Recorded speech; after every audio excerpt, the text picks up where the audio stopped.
is tension force.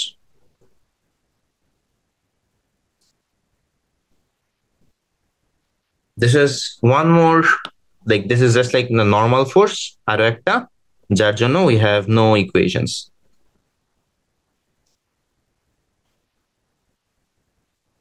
So আমরা যতগুলো force দেখলাম এর মধ্যে নর্মাল ফোর্স আর টেনশন ফোর্স বাদে বাকি সবগুলোর জন্য আমাদের কাছে রিগোরাস ইকুয়েশন আছে, ইকুয়েশনের মধ্যে ভ্যালু প্লাগ ইন করে দিলে you get the value. You might get an inequality, but that is still a solution. So, um, tension force. What is tension force? Tension force হচ্ছে বেসিক্যালি, ওকে সো এখন আমি তোমাদেরকে tension ফোর্সে যে ভিউটা দেখাবো that will also help you with normal force. Tension ফোর্সকে আমি কনসিডার করি হচ্ছে what I like to call it, I don't know if like other people call it this, but I like to call it a constraint force. Why? Because এই ফোর্সের like soul purpose হচ্ছে তুমি একটা শর্ত বসাই দিছো, সেই শর্ত মেনে চলা. ইন ফিজিক্স আমরা যেটা করতেছি সেটা হচ্ছে আমরা ডিফারেন্ট জিনিসপাতির মডেল তৈরি করতেছি. We make real life models of different things and then সেই মডেল ধরে আমরা প্রবলেম সলভ করি. আমি যদি তোমাকে বলে দিই যে you have a rope and একটা কন্ডিশন সেট করে দিই যে এটা একটা ইনএক্সটেন্সিবল রোপ. জাস্ট মনে করো যে তুমি একটা হচ্ছে কম্পিউটার সিমুলেশন চালাচ্ছ, সেই সিমুলেশনের মধ্যে তুমি একটা রোপ ছেড়ে দিছো আর কম্পিউটারকে বলে দিছো যে এটা ইনএক্সটেন্সিবল রোপ, কিন্তু এর দৈর্ঘ্য কোনোভাবে পরিবর্তন হওয়া যাবে না. সো দিস আর কল্ড কনস্ট্রেইনটস, শর্ত. তুমি এটা কম্পিউটারকে বলে দিছো, এবার মনে করলো কম্পিউটার তোমার যেই গেম ছিল আর যে সিমুলেশন ছিল সেই সিমুলেশনের মধ্যে দুইটা মানুষ এসে এই রোপ ধরে দুই দিক থেকে টানা স্টার্ট করছে. তাদের টার্গেট কি? তাদের টার্গেট হচ্ছে এই রোপটাকে বড় করে ফেলবে টেনে. তারা যদি রোপ টানা স্টার্ট করে, what your like program will do is it knows যে রোপের লেন্থ চেঞ্জ হওয়া যাবে না. সে কি বলবে? সে হচ্ছে রোপের মধ্যে ফোর্স জেনারেট করবে. কোন দিকে force? In the opposite direction, যাতে রোপের লেন্থ চেঞ্জ না হয়. এই ফোর্সটা কোত্থেকে আসছে? এই ফোর্সটা আসছেই হচ্ছে এই কনস্ট্রেনের জন্য. তুমি একটা শর্ত দিছো যে রোপের লেন্থ চেঞ্জ হওয়া যাবে না, এই শর্তটা মানার জন্য এখন যা যা করার দরকার তাই তাই করতে হবে. Part of that is introducing this new force called the tension force. Real লাইফে কি রোপটা inextensible? The answer is no. Real লাইফে তুমি যখন রোপটাকে টান দিবা, রোপের লেন্থ স্লাইটলি বেড়ে যাবে, and that like in turn induces like it behaves like a spring. So তুমি যখন রোপটাকে অনেক জোরে টান দাও, রোপটা অল্প একটু এক্সটেন্ড করে, সেই এক্সটেনশনের জন্য একটা বিপরীতমুখী বল কাজ করে. That is like in real life what we call tension. But again, modeling it like this will be a bit difficult. সেজন্য আমরা কি করি? We just say this is an inextensible rope. রোপটা ইনএক্সটেন্সিবল হওয়ার জন্য যা যা কন্ডিশন দরকার you will like do it.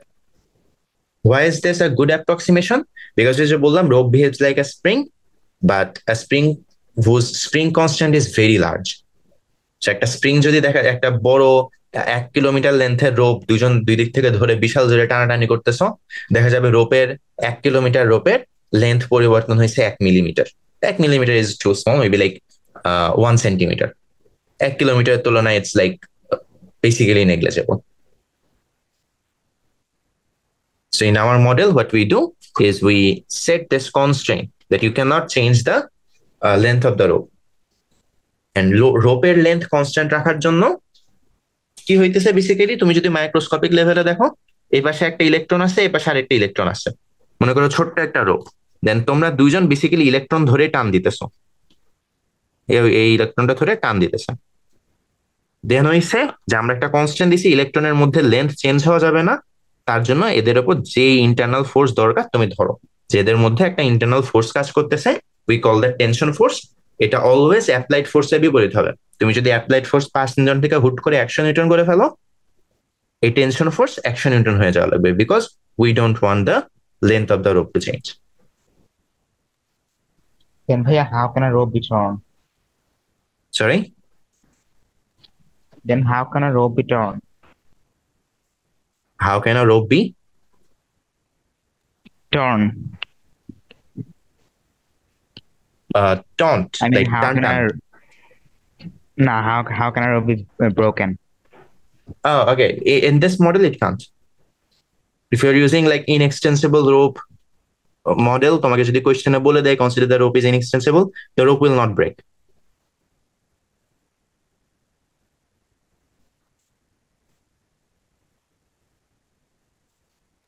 ভাইয়া তখন কি বলতে গেলে অ্যাপ্লাইড ফোর্স আর টেনশন ফোর্স এমনি একেবারে ইকুয়াল হবে? If everything is stationary, yes, and the rope is massless. Basically, you need to like what you have is this constraint যে রোপের লেন্থ চেঞ্জ হওয়া যাবে না. Then you apply Newton's law, whatever you do. তোমার main কাজ হচ্ছে to ensure যে রোপের লেন্থ যেন চেঞ্জ না হয়. ফর এক্সাম্পল, যদি এরকম হয়, আমরা এই প্রবলেমটা আগের দিন করে আসছি, but we didn't think much of it. মনে করে একটা দড়ি দিয়ে এরকম ইয়ে করা আছে. দিস ইজ লাইক আমাদের আগের ক্লাসের গুড ওল্ড ঘোড়া. সো ঘোড়াটা কি করতেছে? ঘোড়াটা গাড়িকে টান দিতেছে. আমরা এই টোটাল জিনিসটাকে সিস্টেম হিসেবে নিচ্ছিলাম. দ্য কন্ডিশন বিং রোপের লেন্থ চেঞ্জ হওয়া যাবে না. So what the rope is doing, এই ঘোড়াটা কি করতেছে? ঘোড়াটা দড়িতে টান দিতেছে. এখন দড়ি তো সামনে যাবে. এখন দড়ি বলতেছে যে আমার যদি এই মাথা সামনে যায় এন্ড এই মাথা যদি পেছনে পড়ে থাকে আর এই পাশে এই মাথা যদি আগাইতে থাকে, তাহলে দড়ির লেন্থ চেঞ্জ হয়ে যায় না? চেঞ্জ হয়ে যায় তো, বিকজ এক পাশ স্থির আরেক পাশ ঘোড়া টেনে নিয়ে চলে যাইতেছে, বাট লেন্থ তো চেঞ্জ হওয়া যাবে না. তো তাহলে কি করতে হবে? ঘোড়ার লেন্থ চেঞ্জ না হইতে হলে এদের মধ্যে ডিস্টেন্স কনস্ট্যান্ট থাকতে হবে. তার মানে আমার ঘোড়া যদি সামনে এ অ্যাক্সেলারেশনে দৌড়ানো শুরু করে, আমার গাড়িকেও সামনের দিকে এ অ্যাক্সেলারেশনেই যাইতে হবে, যাতে এদের মধ্যে ডিস্টেন্সটা পরিবর্তন না হয়. সো ইয়ে কি বলবে, রোপ কি বলবে যে তোমার যাই দরকার হোক না কেন, যত ফোর্স লাগে আমি দিব, ইউ জাস্ট মেক শিওর যে পেছনের গাড়িটা যেন এই অ্যাক্সেলারেশনে যায়. And that is precisely what we did.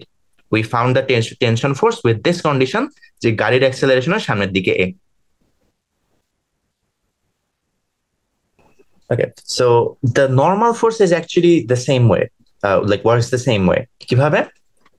যখন একটা সারফেসের উপর একটা মানুষ দাঁড়ায় আছে, আমি বেসিক্যালি না বলে কন্ডিশন দিয়ে দিতেছি যে এই ফ্লোরটা ভাঙা যাবে না. This floor has to be like, এটা ভাঙবে না, এটা এমনি দাঁড়ায় থাকবে. সো নর্মালি স্পিকিং, তোমার মানুষের উপর নিচের দিকে একটা এমজি ফোর্স আছে. সো মানুষের নিচের দিকে জি অ্যাক্সেলারেশনে চলার কথা, রাইট? বাট একটা টেবিল আছে, টেবিলের মধ্যে নিচে যদি মানুষকে জি অ্যাক্সেলারেশনে যাইতে হয়, তার মানে টেবিল ভেঙে নিচে যাইতে হবে না? Yes, ma'am. Yes, but in general we assume যে আমরা যখনই কোনো একটা সারফেস বা গ্রাউন্ডের কথা বলতেছি, it is unbreakable, it is not like ভেঙে যাইতেছে না. So if the table or ground or whatever it is not breaking, তার মানে তোমার মানুষটা নিচে অ্যাক্সেলারেট করতে পারতেছে না.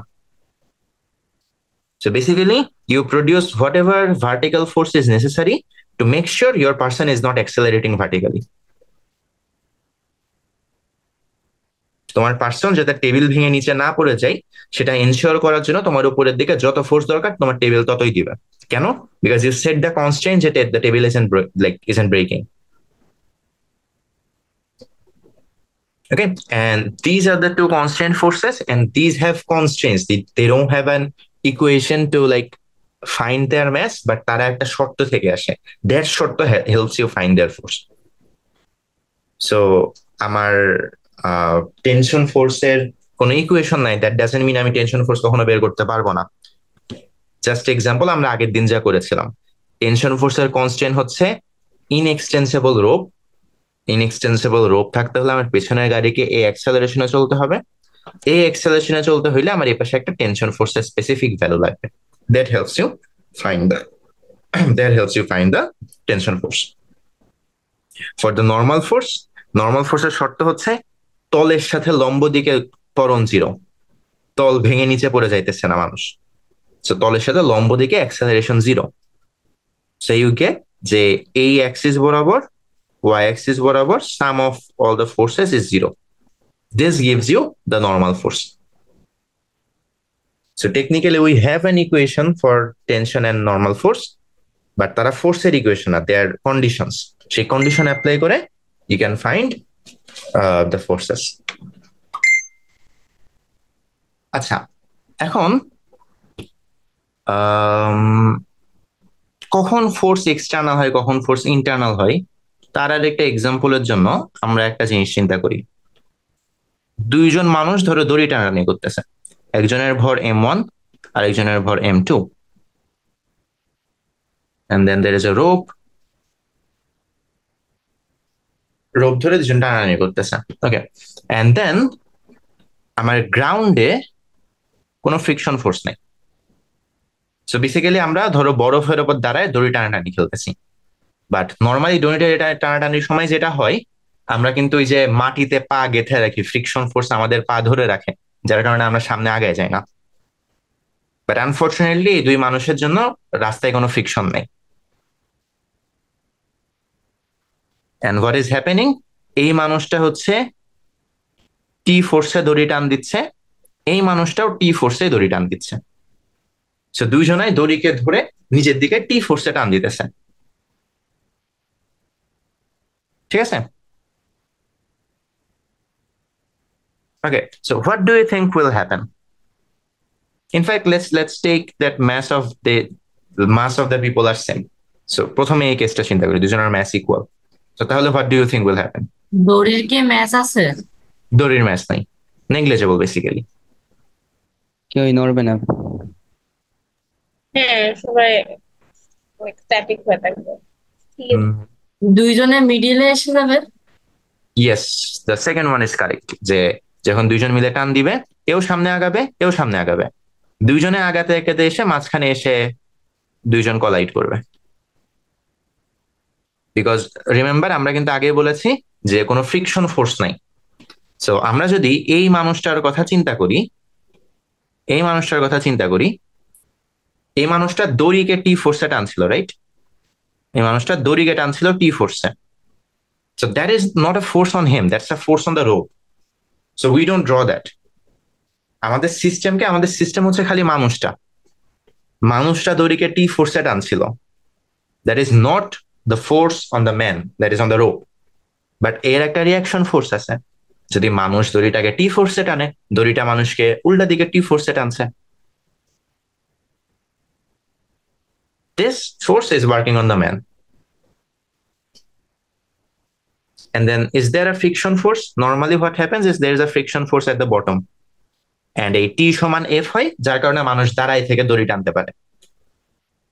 And since এখানে কোনো ফ্রিকশন ফোর্স নাই, this is zero, তাহলে কি হইতেছে? মানুষটা জাস্ট সামনে আগে যাচ্ছে। He has a net force in this direction. Say just সামনে আগে যাচ্ছে।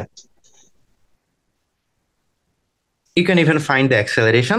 The acceleration of the man will be T over M I cap. Let's define this to be the positive x direction. So positive x direction T over M acceleration আগে যাবে।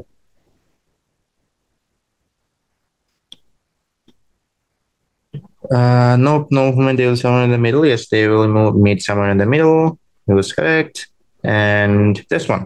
Does everyone understand what is happening here? ভাই, Okay. What about if I do the same by taking this person as the system? তাহলে এই মানুষটাও দড়িকে T ফোর্সে টানতেছিল, that is not the force on him. সে যেহেতু দড়িকে টি ফোর্সে টানতেছে, দড়িটাও তাকে টি ফোর্সে উল্টা দিকে টানতেছে। So his acceleration a2 is minus T over M I cap. তার অ্যাক্সেলারেশন সেম কিন্তু উল্টা দিকে। এখানে কি A1 আর A2 সমান না তাহলে? ইয়েস, Like সমান তাদের বাট অপোজিট force ডাইরেকশন। সমান, না? Yes, এটার জন্য। yes. সমান বাট অপোজিট ডাইরেকশনে। Okay, and then what about the rope? যদি আমি রোপের কথাই চিন্তা করি, so this is my rope.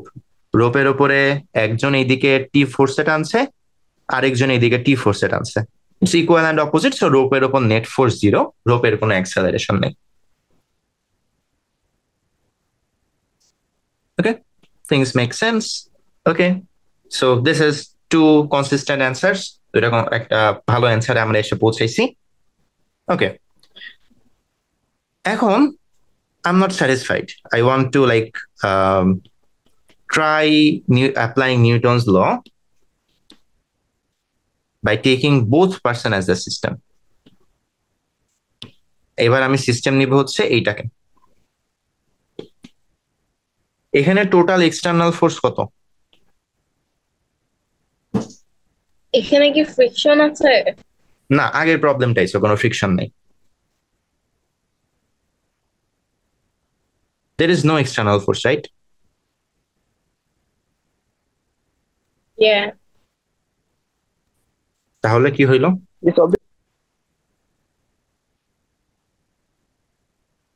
জিনিসটা কি দাঁড়াবে? আমার নেক এক্সটার্নাল ফোর্স নাই মানে তো অ্যাক্সেলারেশন 0। বাট আমরা তো একটু আগে দেখে আসলাম অ্যাক্সেলারেশন 0 না। এটা তো দড়ির অ্যাক্সেলারেশন 0, তাই না? না, আমরা টোটাল সিস্টেমের উপর অ্যাপ্লাই করেছি। So this basically tales me total সিস্টেমের উপর নেট বল কত। এখানে A1 আর A2 বিপরীত হওয়ায় দুইটা মিলে 0 হয়ে গেছে। Yes, exactly. Not just A1 or A2. So like if you have the total force, this is not simply equal to M system A. This is only equal to this যখন সব আইটেমের acceleration same. For example in this case, আমার ঘোড়াটা গাড়িকে টানতেছিল, ঘোড়া আর গাড়ির ত্বরণ same ছিল। সো যে জিনিসটা আমাদের লেখার কথা, M horse A horse plus M car times acceleration of car, যেহেতু অ্যাক্সেলারেশন সেম ছিল, আমরা এটাকে এভাবে লিখতে পারতাম, right? But in this case আমার দুইটা অবজেক্টের অ্যাক্সেলারেশন তো সমান হবে না। So in this case, what the total F external will be is M1 A1 প্রথম মানুষের mass times প্রথম মানুষের acceleration plus M2 A2 দ্বিতীয় মানুষের mass plus দ্বিতীয় মানুষের times দ্বিতীয় মানুষের acceleration plus M rope A rope. But আমরা আগে ধরে নিছি রোপের mass negligible, so this is approximately 0. So ওইটা আমরা, if you actually apply these two values here, you can see you get T minus T, which is indeed 0. 0. So our conclusion that summation of F external is 0 is correct. But this isn't helpful. কেন? Because তুমি total জিনিসটাকে system হিসেবে নিলে individual এলিমেন্টের অ্যাক্সেলারেশনের ব্যাপারে কোনো information পাচ্ছ না। This is not wrong. তুমি টোটাল সিস্টেমের উপর নিউটনের ল অ্যাপ্লাই করলে what you get is consistent and correct. Just not helpful in this case.